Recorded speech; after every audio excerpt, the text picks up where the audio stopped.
Saludos para todos, bienvenidos. Vamos a continuar con nuestro estudio referente a los atributos de Dios. Permítanme les comparto pantalla y vamos a continuar. Perdón.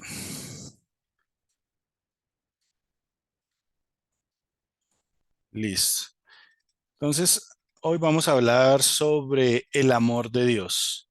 Seguramente que de este tema hemos escuchado muchas predicaciones.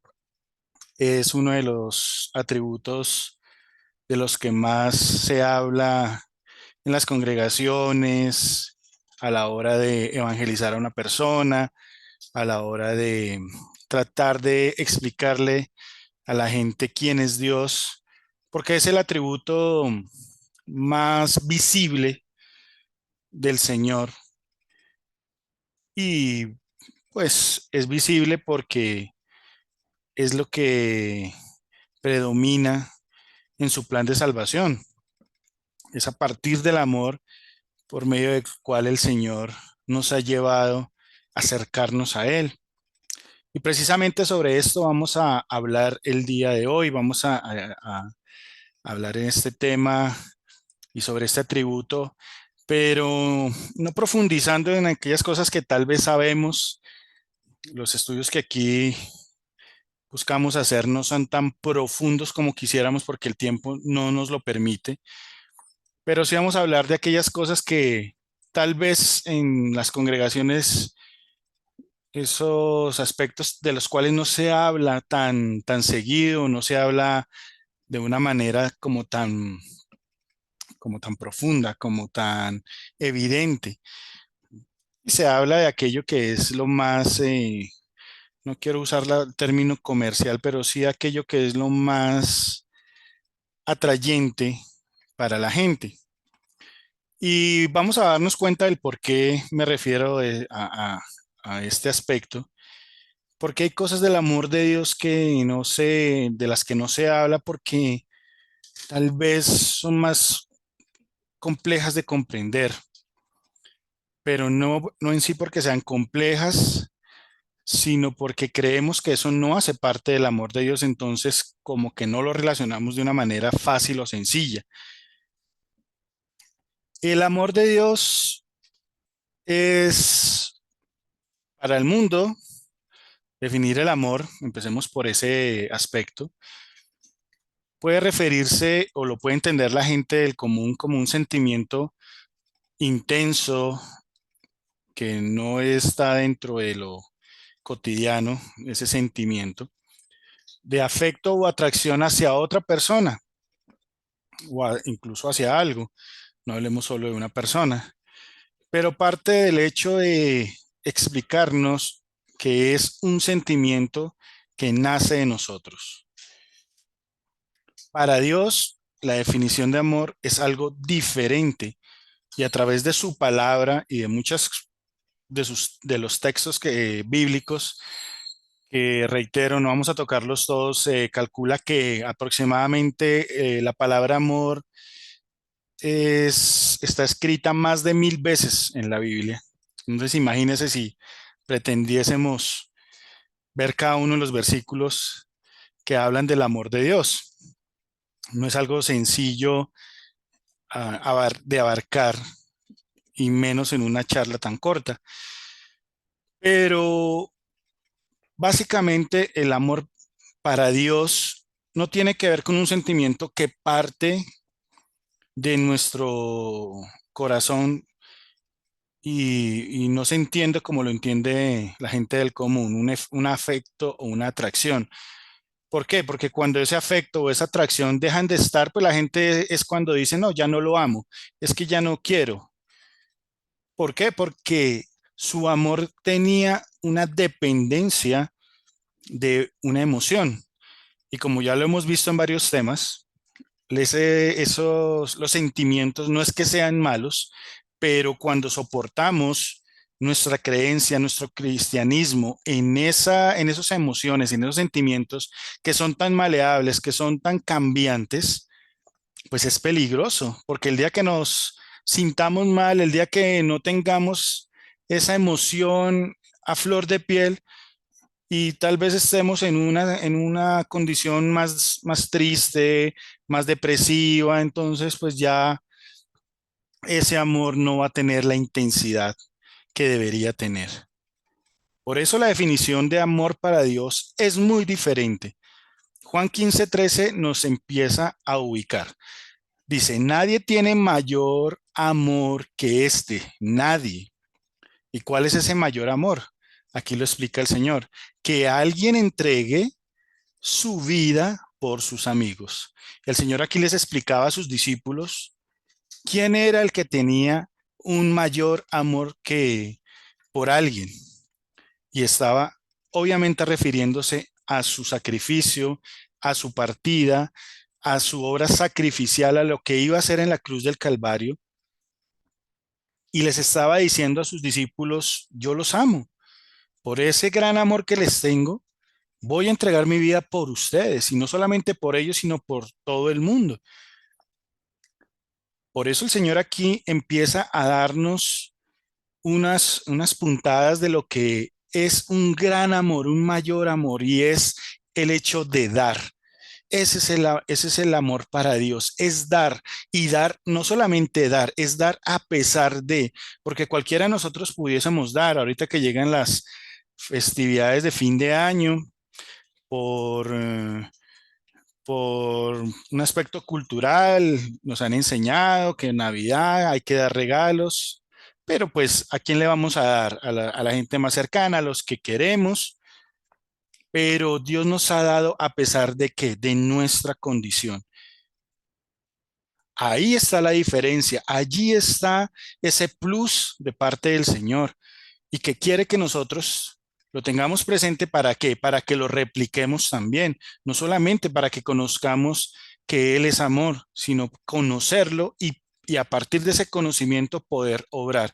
Primera de Juan 4:8 dice, el que no ama no conoce a Dios, porque Dios es amor. Y allí habla de su esencia. Allí nos está hablando de aquello que es la sustancia del Señor, de aquello que está, de lo que está formado también el Señor, que es el amor. Él no da amor, Él es amor. Y y sentimos que Él nos da amor porque nos acercamos a Él. Y el hecho de acercarnos a Él nos hace percibir su amor porque Él es amor. Dice aquí primero de Juan. Continúa diciendo la palabra, Dios nos dio muestras de su amor. Fíjense que nos habla de una muestra de su amor al enviar al mundo a Jesús, su único Hijo, para que por medio de él todos nosotros tengamos vida eterna. La vida eterna, el plan del Señor, la promesa de salvación para los seres humanos. Pero miremos algunos aspectos de esta palabra aquí en Primera de Juan 4. Lo primero es que no solo ama, Él es amor. Aquí en la parte inicial del versículo dice, el que no ama no conoce a Dios. Es decir, que si tú no puedes amar es porque no conoces a quien es amor. Y que si nosotros podemos amar es porque lo conocemos a Él y entendemos qué es el amor a partir de lo que Dios es. Dice, porque Dios es amor, es su esencia, es su naturaleza. Lo otro aspecto es que su amor no es una amable debilidad o un sentimiento humano permisivo, ni influenciable. ¿Y esto por qué lo digo? Porque muchas veces relacionamos el concepto que tiene el ser humano de amor con el concepto que tiene Dios de amor y son, como lo veíamos al principio, son conceptos diferentes.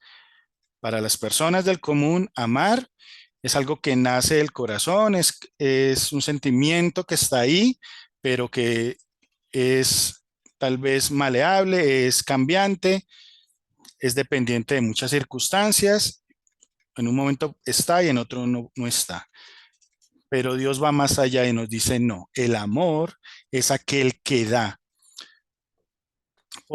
Pero el que da a pesar de, Es decir, que no está influenciado por sentimientos. Es decir, que no es débil, no se debilita ante las circunstancias, ante un hecho que de pronto nos pueda generar tristeza, que nos pueda generar algún sentimiento que sea chocante, por decirlo así, y que nos desestabilice emocionalmente de tal forma que ese amor varíe en su intensidad.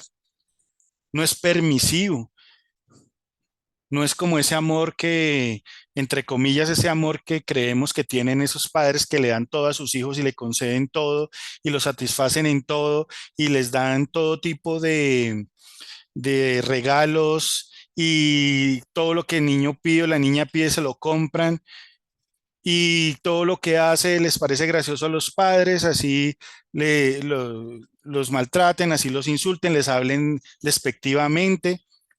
No, ese tipo de amor no es amor. Eso es lo que la gente del común puede creer. Ay, mire cómo lo quiere, cómo lo ama, le soporta todo. No es el amor al que Dios se está refiriendo acá. Se está refiriendo a ese amor que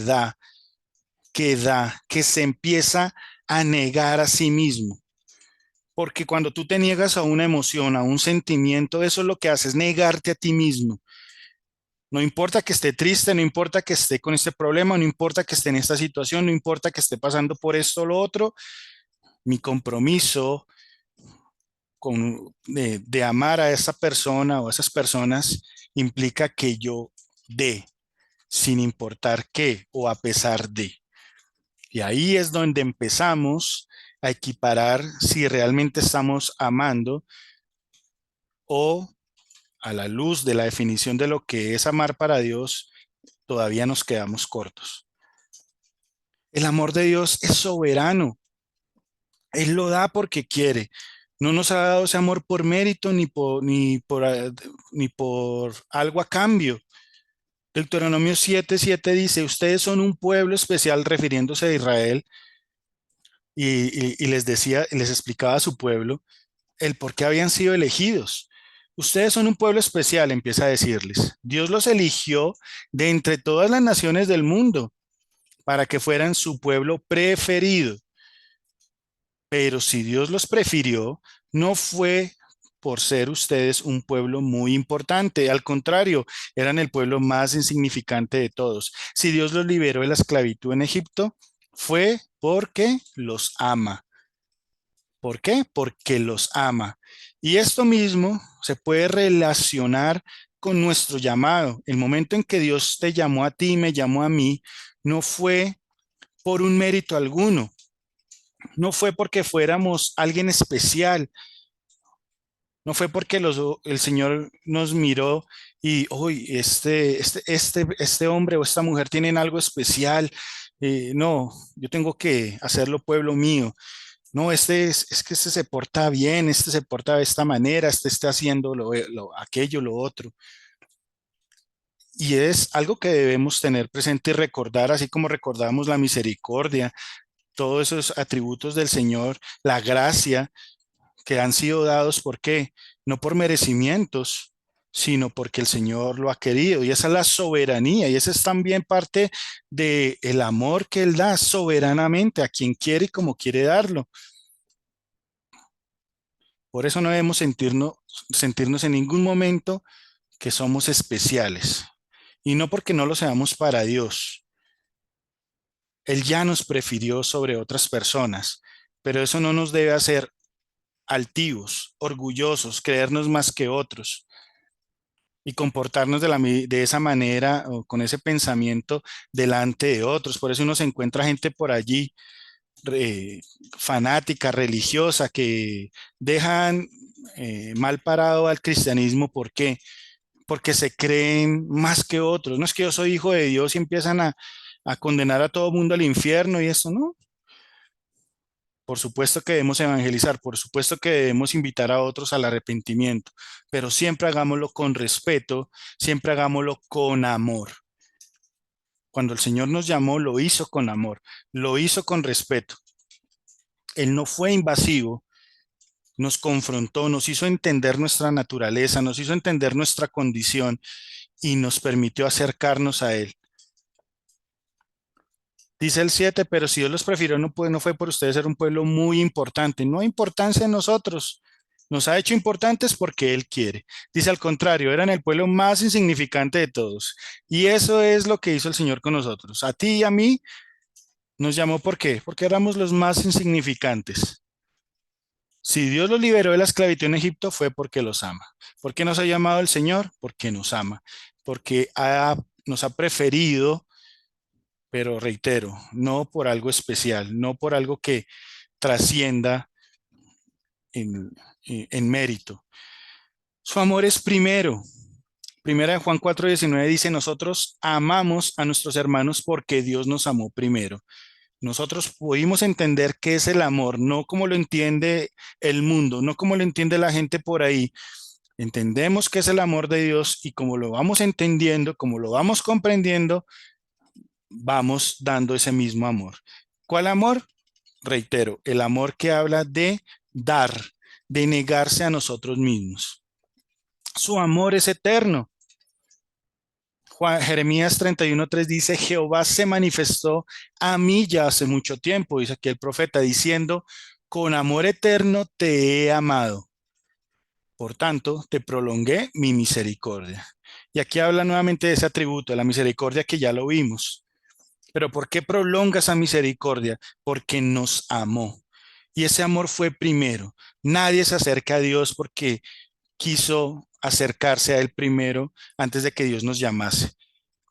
Nadie se acerca al Señor por voluntad propia, sino que es ese amor de Dios que en un momento se manifestó en nuestras vidas y aunque no queríamos acercarnos al Señor, aunque no estaba en nuestros planes, nos acercamos a Él porque nos amó. Entonces no le debemos nada, no le debemos nada, o Dios no nos debe algo a nosotros. Nosotros somos los que le debemos a Dios. Él es el que primero nos ha dado todo. Estamos en deuda con el Señor, no es al contrario. Por eso muchas veces hay oraciones que son mal dichas en la presencia del Señor, porque creemos que Él nos debe algo. Hagámoslo con respeto, con reverencia. Pongamos en oración todas nuestras peticiones, nuestros deseos, nuestros anhelos, y el Señor responderá conforme a su soberana y perfecta voluntad. Y y pedámosle al Señor que nos ayude a entender su respuesta. Efesios 1:4 dice, según nos escogió en Él antes de la fundación del mundo, mire desde qué momento el Señor nos escoge, para que fuésemos santos, es decir, recuerde que la santidad habla de de estar reservados, de estar apartados, de ser diferentes y sin mancha delante de Él. Ese nuevamente nos habla del propósito que tiene Dios para nosotros, que seamos santos. En amor habiéndonos predestinado, ese pre habla de antes, nos destinó a qué, para que fuésemos santos, para ser adoptados hijos suyos por medio de Jesucristo, según el puro afecto de su voluntad. No del mérito nuestro, no de nuestras capacidades, no, sino según el puro afecto de su voluntad, porque Él así lo quiso. Reitera su soberanía. Es inmutable, quiere decir que no cambia. Santiago 1:17, Dios nunca cambia. Fue Dios quien creó todas las estrellas del cielo y es quien nos ha dado todo lo bueno y todo lo perfecto. El amor de los hombres está en constante cambio. ¿Por qué? Porque el amor de los hombres, de la raza humana me refiero, está soportado en emociones y las emociones cambian. El amor de Dios no. El amor de Dios permanece porque ese amor es sólido, está firme. Dice Juan 13:1, Él siempre había amado a sus seguidores que estaban en el mundo y los amó de la misma manera hasta el fin.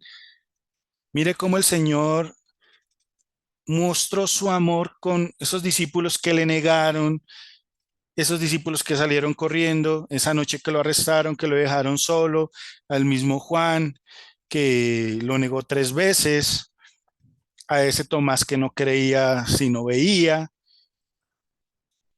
a ese tipo de hombres imperfectos, Dios los amó hasta el fin. Y dice de la misma manera, es decir, que no cambió.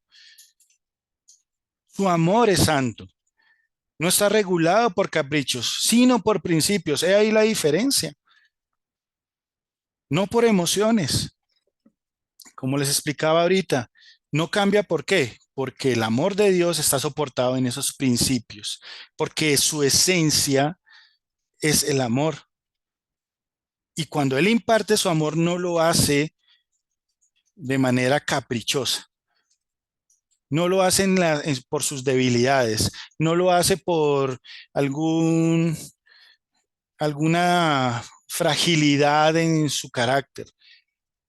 Él tiene unos principios y con base en esos principios da su amor. Hebreos 12:6 dice, porque Dios corrige y castiga a todo aquel que ama y considera a su Hijo. Cuando el Señor da amor, está corrigiendo también, está castigando. Y eso es manifestación del amor del Señor. Por eso cuando estemos en una situación donde nos sintamos afligidos, donde nos sintamos con una opresión, con dificultades y le oramos al Señor y parece que el Señor no estuviera respondiendo, entre comillas, o no nos esté dando esa respuesta que esperamos, preguntémonos, ¿qué está haciendo el Señor? ¿Qué está corrigiendo o qué está castigando? Ya más adelante vamos a hablar un poco más respecto a esto. Pero es importante reconocer el amor de Dios también en medio de la corrección y del castigo. Ahí vemos la santidad de Dios, lo reservado. Acuérdese que santidad habla de una reserva.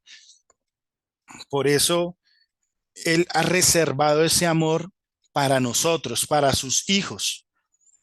Y ya vamos a ir viendo un poco más a fondo este aspecto. Su amor es lleno de gracia. ¿Qué es la gracia? Algo que es inmerecido. Lo ha dado soberanamente, nos lo ha dado porque Él quiere, por su voluntad, y eso implica necesariamente que lo ha dado a pesar de que no lo merecemos. Por eso está lleno de gracia. Romanos 8:32 dice, Dios no nos negó ni siquiera a su propio Hijo, sino que lo entregó por nosotros, así que también nos dará junto con Él todas las cosas. Y Romanos 8 enfoca a los hombres, nos da la capacidad de entender que de qué forma Él nos ha amado, que no negó algo que es para el Señor valioso, a su propio Hijo. Y allí por eso el apóstol dice, pues si no nos negó al Señor, ¿cuánto más nos va a dar aquellas otras cosas que necesitamos? Pero recuerde que lo hace partiendo de su voluntad, de su soberanía.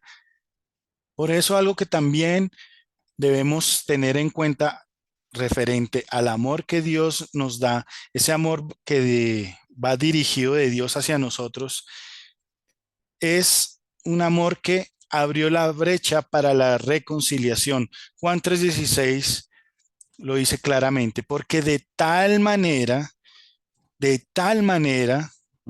de una forma diferente, ese de tal nos habla o hace referencia a la magnitud de ese amor, que nos amó de tal forma, de tal manera, amó Dios al mundo, y ese mundo, la palabra original viene de cosmos, se refiere a toda la raza humana, que ha dado a su Hijo unigénito para que todo aquel que en Él cree.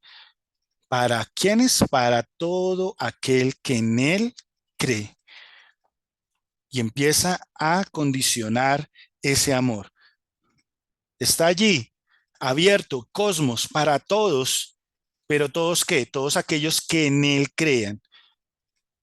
Ese cosmos nos habla también de cualquier persona. Ese amor está allí para cualquier persona, pero sabemos que no todos, aunque está para todo el mundo, no todo el mundo va a creer, no todo el mundo va a aceptar el llamado del Señor. No todo mundo va a atender el mensaje. No todo mundo va a querer servirle. No todo mundo va a querer ser santo. No todo mundo va a querer honrarlo. No todo mundo va a querer negarse. A eso se refiere esta palabra, aunque el amor de Dios está allí para todo el mundo, no todo el mundo va a venir. Y empezó esa manifestación del amor. Dice, de tal manera amó, pasado. En un momento el Señor dijo, voy a reconciliar, voy a crear una brecha que le permita a la humanidad acercarse a mí nuevamente, a reconciliarse conmigo. Y en un momento dijo, voy a enviar a mi hijo y este plan que tengo implica que él muera y se sacrifique.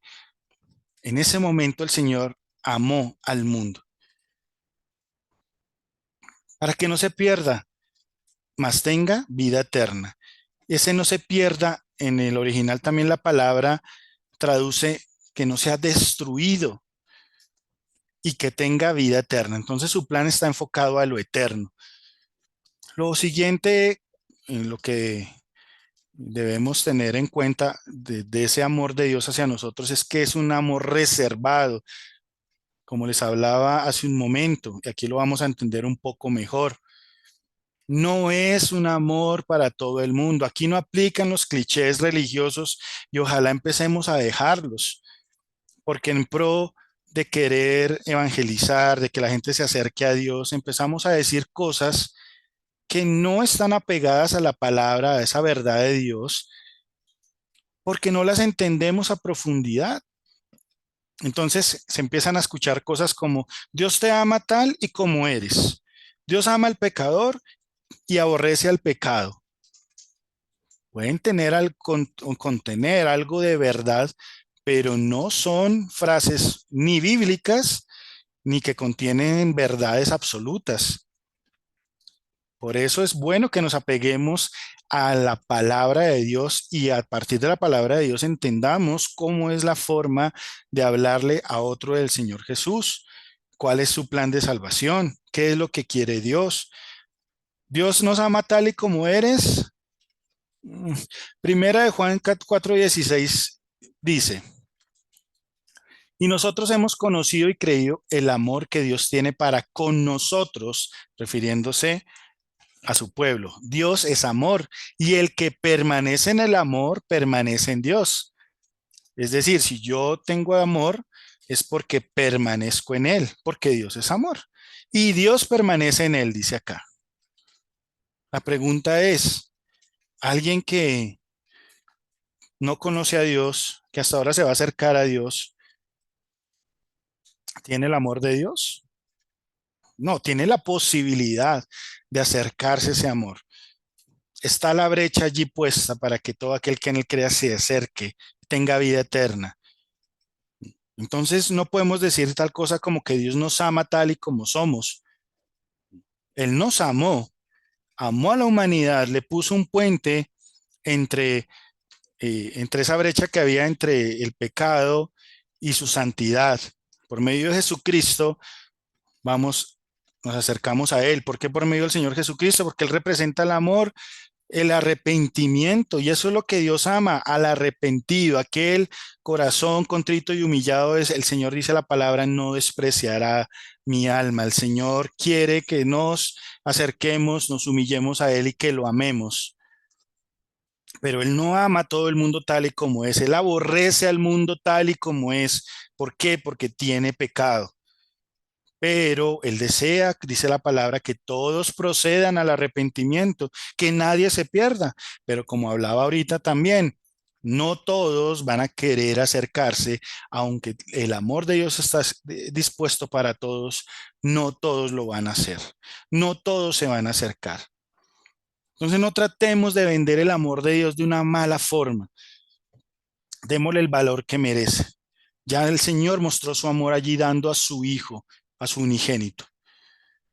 Primera de Juan 3:1 dice, mire cuán grande amor nos ha dado el Padre para que seamos llamados hijos de Dios. Y lo somos. Por eso el mundo no nos conoce Ese conoce habla de que no nos comprende, no nos entiende. Dice, porque no lo conocen a Él. Muchas personas no van a entender el cristianismo hasta que no se acerquen a Dios por medio de su Hijo Jesucristo. Toda persona debe tener su proceso con Dios. Deben acercarse a Dios y tener su proceso con Él así como lo hemos tenido nosotros. Entonces no tratemos de mostrarle el amor de Dios a la gente tratando de darle atajos, tratando de mostrarle un cristianismo liviano.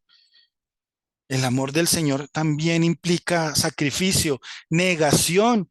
Por eso el Señor Jesús le dijo, el que quiere ir en pos de mí, niéguese a sí mismo. Todo lo que tú eres, lo que piensas, tus planes, tus anhelos, a eso niégate y sígueme. Pero no que no pretendamos con estos clichés, con estas frases que se han vuelto de cajón, pretender que se acerquen a Dios porque su cristianismo va a estar fundado en emociones y no van a entender que el amor de Dios es negarse, es negarse. No es algo fácil, por supuesto que no lo es. Si te lo pregunto a ti, ¿cómo ha sido tu proceso? Sé que me responderías que no ha sido sencillo. Entonces, ¿por qué queremos simplificárselo a otros? Eso no es amor. Tenemos que ser claros en la concepción de lo que es el amor de Dios, negación. Judas 1:22 dice, tengan compasión de los que tienen dudas, compasión, mire. A otros sálvenlos del fuego y traten al resto con misericordia.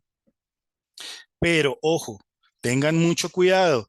Hay que odiar el pecado y rechazar hasta la ropa contaminada por la mala vida que ellos llevan.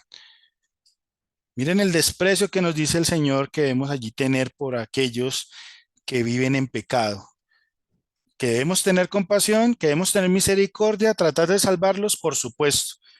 Como les decía inicialmente, con respeto, pero con total convicción de lo que implica acercarse a Dios.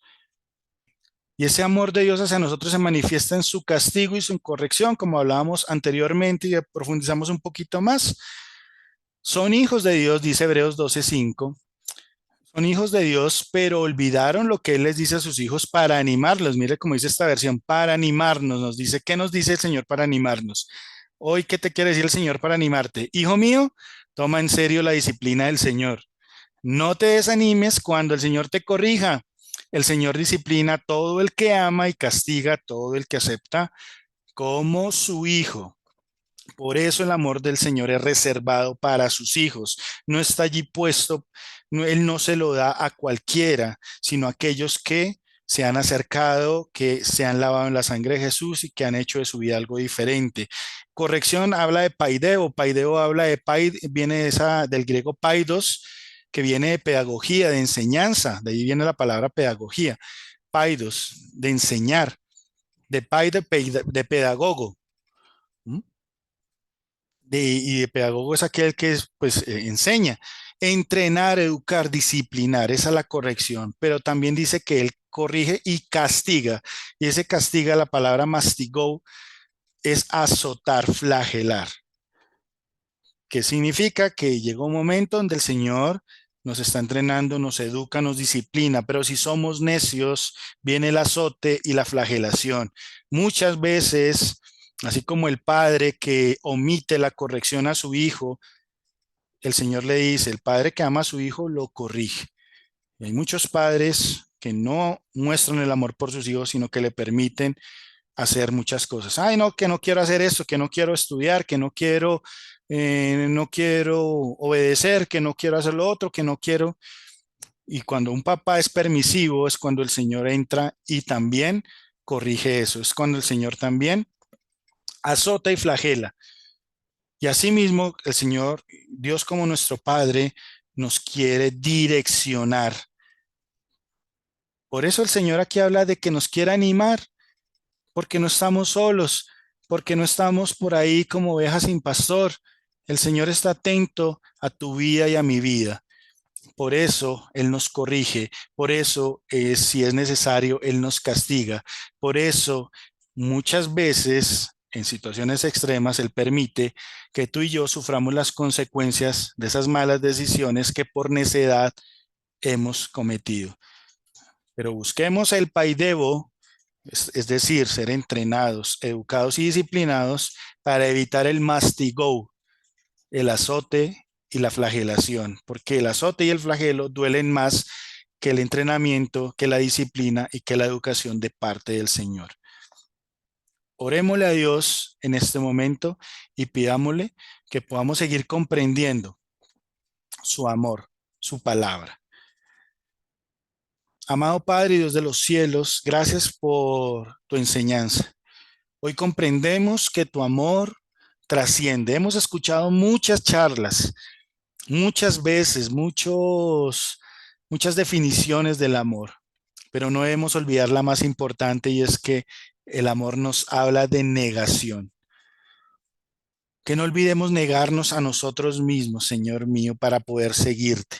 Tomar esa cruz y seguirte.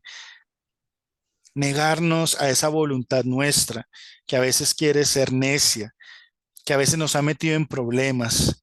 Ayúdanos a negarnos a esas cosas que nos hacen daño y que a veces queremos por obstinación seguir haciendo. Perdónanos, Señor, y lávanos con tu sangre, Señor Jesús, por esa falta de, de confianza en ti, por esa falta de obediencia.